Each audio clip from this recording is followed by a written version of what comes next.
హోలీ ప్రాచీన హిందూ సంప్రదాయంలో అత్యంత పవిత్రమైన రంగుల పండుగ లేదా వసంత ఉత్సవం. దీన్ని 2026 మార్చి 4 తేదీల్లో ప్రపంచవ్యాప్తంగా జరుపుకోనున్నారు.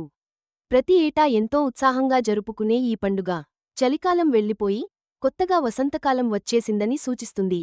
ఇది చెడుపై మంచి సాధించిన విజయానికి ప్రతీకగా నిలుస్తుంది. ప్రపంచవ్యాప్తంగా లక్షలాది మంది ప్రజలు ఈ ఆనందకరమైన సంప్రదాయాల్లో పాలుపంచుకోవడానికి సిద్ధమవుతారు. ఈ పండుగ క్షమించడాన్ని, కొత్త జీవితాన్ని, సమాజ ఐక్యతను చాటిచెబుతుంది. ఈ ఉత్సవాలు అధికారికంగా మార్చి 3 సాయంత్రం హోళికా దహనంతో మొదలవుతాయి. సంప్రదాయ నమ్మకాల ప్రకారం దుష్ట రాక్షసి హోళికను కాల్చివేసిన దానికి ప్రతీకగా పెద్ద పెద్ద మంటలను వెలిగించే ఒక ముఖ్యమైన ఆచారం ఇది. తర్వాతి రోజు అంటే మార్చి 4న రంగ్వాలీ హోలీని జరుపుకుంటారు. దీన్నే దులంది అని కూడా అంటారు.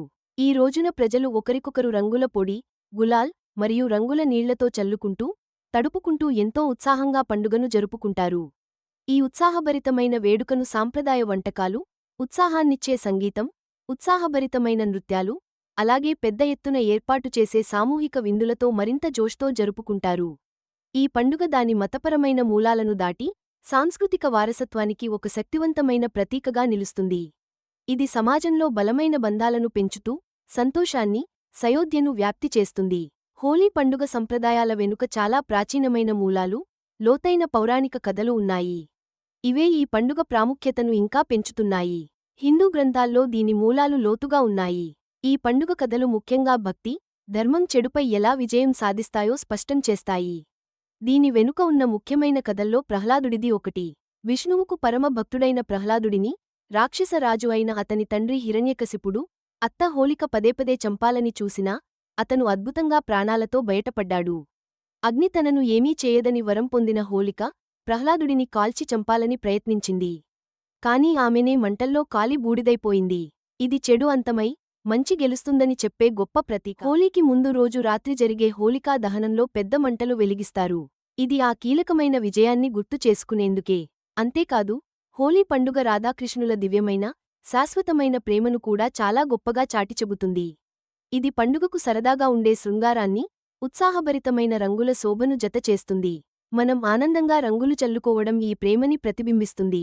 ఇది కృష్ణుడు, గోపికల సరదా ఆటలను పోలి ఉంటుందని పెద్దలు చెబుతుంటారు. ఈ మూల కథలు కేవలం చారిత్రక నేపథ్యాన్ని మాత్రమే కాకుండా ఆధునిక హోలీ వేడుకల్లో మనం చూసే ప్రతీకాత్మక అర్థాన్ని, ఆచారాలను కూడా ప్రభావితం చేస్తాయి. ధర్మం, ప్రేమ, కొత్త ఆరంభం వంటి అంశాలను ఇవి మరింత బలోపేతం చేస్తాయి. 2026 మార్చి 3 తేదీ సాయంత్రం హోళికా దహనాన్ని జరుపుకోనున్నారు. రంగుల హోలీ వేడుకలకు ముందు జరిగే ఒక ప్రధానమైన ఆచారం ఇది. ఈ పవిత్రమైన అగ్ని వేడుకకు ఒక ప్రత్యేకమైన ఉద్దేశ్యం ఉంది. చెడును ప్రతీకాత్మకంగా కాల్చివేసి సమాజాలను చెడు శక్తుల నుండి కాపాడటమే దీని ప్రధాన లక్ష్యం. హోళిక ఓటమికి సంబంధించిన పౌరాణిక కథే దీనికి ఆధారం. వివిధ ప్రాంతాల్లో ఈ వేడుక కోసం చాలా ముందుగానే భారీ ఏర్పాట్లు మొదలవుతాయి. మంటల కోసం కట్టెలు, ఇతర మండే వస్తువులను ప్రజలు సమకూర్చుకుంటారు. చీకటి పడగానే ఈ మంటల కుప్పలను వెలిగిస్తారు. అవి రాత్రి ఆకాశాన్ని ప్రకాశవంతం చేసే భారీ అగ్నికీలలుగా మారతాయి. చిటపటలాడే మంటల చుట్టూ జనం గుమిగూడి తరచుగా పూజలు చేస్తారు. మంటల్లో ధాన్యాలు, కొబ్బరికాయలు, ఇతర ప్రతీకాత్మక వస్తువులను వేస్తూ మొక్కుకుంటారు. మంటల చుట్టూ ప్రదక్షిణలు చేయడం ఒక సాధారణ ఆచారం. ఇది మనుషులలోని చెడును తొలగించి శుభాన్ని కలిగిస్తుందని నమ్ముతారు. హోళికా మంటల చుట్టూ జరిగే ఈ సామూహిక కలయిక సామాజిక బంధాలను బలపరుస్తుంది. కుటుంబాలు, పొరుగువారు కలిసి వచ్చి ఒకే భక్తి, ఆశతో ఈ వేడుకలో పాల్గొంటారు. ఇది చెడును తొలగించి ఆశను నింపే ఒక సామూహిక వాతావరణాన్ని సృష్టిస్తుంది. మరుసటి రోజు జరిగే అపరిమిత ఆనందం, రంగుల సంబరాలకు మార్గం సుగమం చేసే ఒక ప్రశాంతమైన, ఆశతో కూడిన వాతావరణాన్ని ఇది ఏర్పాటు చేస్తుంది. 2026 మార్చి 4న రంగ్వాలీ హోలీగా రాబోతోంది. దీన్నే అందరూ దులండి అని కూడా అంటారు. పండుగకే అసలు సిసలు సందడి తీసుకొచ్చే రోజు ఇది. ఈ రోజున ఆనందానికి, సరదా అల్లరికి హద్దే ఉండదు. చిన్నా పెద్దా తేడా లేకుండా అందరూ రంగుల వేడుకలో ఉత్సాహంగా పాల్గొంటారు. ఇందులో ముఖ్యంగా చేసేదేంటంటే మెరిసే పొడి రంగులు అంటే గులాల్ని ఒకరి ముఖాలకి, బట్టలకి ఉత్సాహంగా పూసుకోవడం. ఈ సందడికి తోడుగా స్నేహితులు, కుటుంబ సభ్యులపై పిచికారీలు లేదా వాటర్ గన్స్తో రంగు నీళ్లు చల్లుకుంటారు. ఇదొక సరదా, ఉత్సాహభరితమైన అనుభూతినిస్తుంది. ఎక్కడ చూసినా నవ్వులు, పాటలు, అప్పటికప్పుడు వేసే స్టెప్పులతో వాతావరణం నిండిపోతుంది. పబ్లిక్ రంగుల తోటల్లా ఓ చిత్రలేఖనంలా మారిపోతాయి. సంప్రదాయ స్వీట్స్, ముఖ్యంగా గుజియా అంటే కోవా, నట్స్తో నింపిన వేయించిన స్వీట్ ఒకటి ఉంటుంది. దీన్ని పెద్ద ఎత్తున తయారుచేసి అందరికీ పంచుకుంటారు. ఇది కొత్త ప్రారంభాలకు, బంధాలు బలపడటానికి ప్రతీకగా నిలుస్తుంది. కొన్ని ప్రాంతాల్లో భాంగ్ ని కూడా పండుగలో భాగంగా తీసుకుంటారు. ఇది గంజాయితో చేసే ఒక రకమైన ఆహారం. అయితే సంప్రదాయాల ప్రకారం బాధ్యతగా తీసుకుంటారు. ఈ రోజున సామాజిక భేదాలు అన్నీ మాయమైపోతాయి. వేర్వేరు నేపథ్యాల నుంచి వచ్చిన వాళ్లంతా ఒకచోటికి చేరి సమానత్వ భావనతో ఆనందాన్ని పంచుకుంటారు. అందరూ కలిసి పాల్గొనడం వల్ల సామాజిక బంధాలు మరింత బలపడతాయి. హోలీ అంటే కేవలం రంగుల కేరింతలు, విందులు, వినోదాలు అనుకుంటే పొరపాటే. దాని సరదా వాతావరణం వెనక ఓ లోతైన, శాశ్వతమైన అర్థం దాగి ఉంది. ఈ పండుగ క్షమించడం ఎంత ముఖ్యమో గట్టిగా గుర్తు చేస్తుంది. పాత మనస్పర్ధలు వదిలేసి తెగిన బంధాలను మళ్లీ కలుపుకోమని ప్రోత్సహిస్తుంది.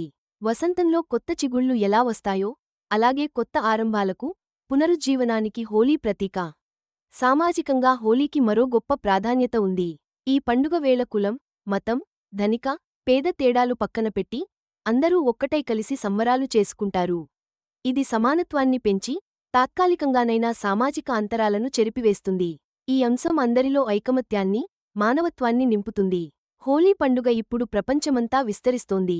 విదేశాల్లో ఉన్న భారతీయులే కాకుండా ఇతర దేశాల వాళ్లు కూడా ఖండఖండాల్లో రకరకాలుగా ఈ పండుగను జరుపుకుంటున్నారు.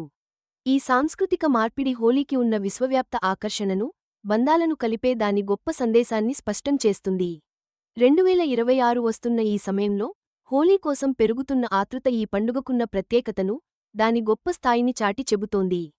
ప్రాచీన సంప్రదాయాలను, ఆధునిక సామరస్యం, సామూహిక ఆనందం అనే సందేశాలతో అద్భుతంగా మిళితం చేసే హోలీ ఇప్పుడు ప్రపంచవ్యాప్తంగా అందరినీ ఏకం చేసే పండుగగా నిలుస్తోంది.